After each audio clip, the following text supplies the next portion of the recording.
অতিরিক্ত বাপের বাড়ি করার কারণে মেয়েটি সংসার হারালো। এর পরিণতি হলো ডিভোর্স। কিছু মেয়ের উদ্দেশ্যে আমি একটা কথা বলছি, সেটা হচ্ছে এমন কিছু মেয়ে আছে যারা বিয়ের পরের দিন থেকেই ভেবে নেয় বা মনে করে তাদের কাছে শ্বশুর বাড়ি থেকে বা স্বামীর বাড়ি থেকে বাবার বাড়িটাই বেস্ট ছিল। বিয়ের পর থেকে এটা মনে করতে শুরু করে। ডেফিনেটলি একটা ছেলে বা একটা মেয়ের জীবনে তার নিজের বাবার বাড়ি অবশ্যই বেস্ট থাকবে, কিন্তু এখানে ছেলেরা কিন্তু ছেলের বাড়িতে থাকতে পারে, কিন্তু আমাদের সমাজে মেয়েরা কিন্তু তার নিজের বাবার বাড়িতে সারা জীবন থাকতে পারে না। কারণ প্রত্যেকটা মেয়েকে কিন্তু একটা সময়ের পর বিয়ে করতে হয় এবং বিয়ের পরে তাকে চলে যেতে হয় তার শ্বশুর বাড়ি স্বামীর বাড়ি। তো এর মানে কি দাঁড়াচ্ছে? এর মানে এটাই দাঁড়াচ্ছে যে আল্লাহ পাক বিধান অনুযায়ী কিন্তু এটাই দিয়েছেন যে একটা মেয়েকে বিয়ের পরে মানে জীবনের শেষ পর্যন্ত, মৃত্যুর আগ পর্যন্ত কিন্তু ওই স্বামীর বাড়িতেই থাকতে হয়, তাই না? তো কিছু মেয়ে কি করছে, বিয়ে হয়ে যাওয়ার পরে বাবার বাড়িতে অতিরিক্ত মানে দাপট রেখে দিচ্ছে, টান রেখে দিচ্ছে। হ্যাঁ, আপনার টান থাকবে না কেন? বাবার বাড়িতে টান থাকবে, আপনি যাবেন, আপনি ঘুরতে যাবেন, হয়ে গেল। কিন্তু আপনার অতিরিক্ত টান থেকে যদি আপনার নিজের সংসারে অশান্তি তৈরি হয়, সেটা তো আসলে আপনার করা উচিত না। আপনার যদি বাবার বাড়িতে বড় ভাই ভাবি থাকে, আপনি সেখানে যাবেন, ঘুরতে যাবেন, আপনি তাদের কাছে এখন মেহমান।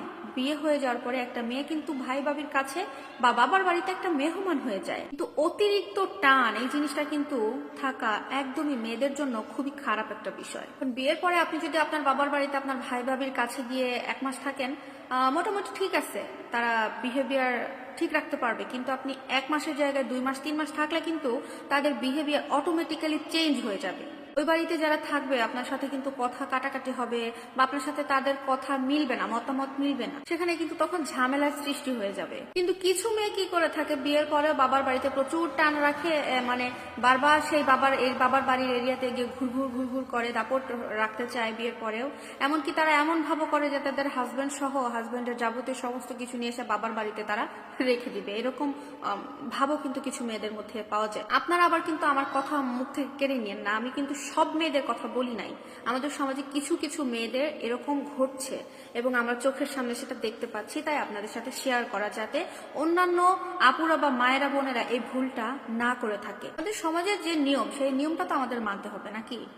একটা মেয়ে যদি চায় যে তার জামাইকে নিয়ে বাবার বাড়িতে থাকবে, আপনি সেখানে আপনি আপনার জামাইয়ের উপর দাপট দেখাবেন, আপনি আপনি তার উপরে ছুরি ঘোরাবেন বাড়ির সবাইকে নিয়ে, এটা তো হতে পারে না। তার আপনার স্বামীরও তো একটা আত্মসম্মান বোধ আছে, তাই না?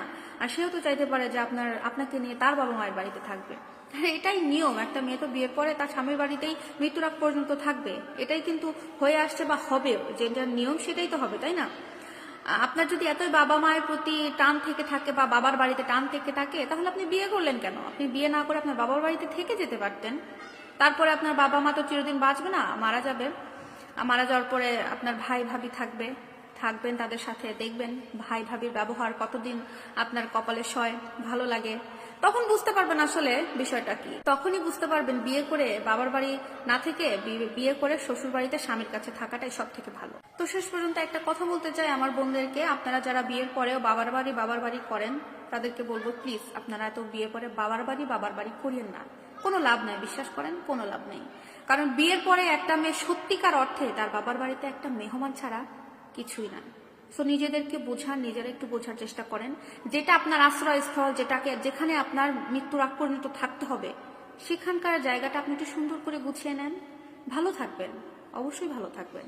তো যাই হোক, অবশ্যই আমার ভিডিওটা কেউ খারাপভাবে নেবেন না, ভালোর জন্য কথাগুলো বলেছি। তো ভালো লাগলে অবশ্যই লাইক কমেন্ট শেয়ার করবেন।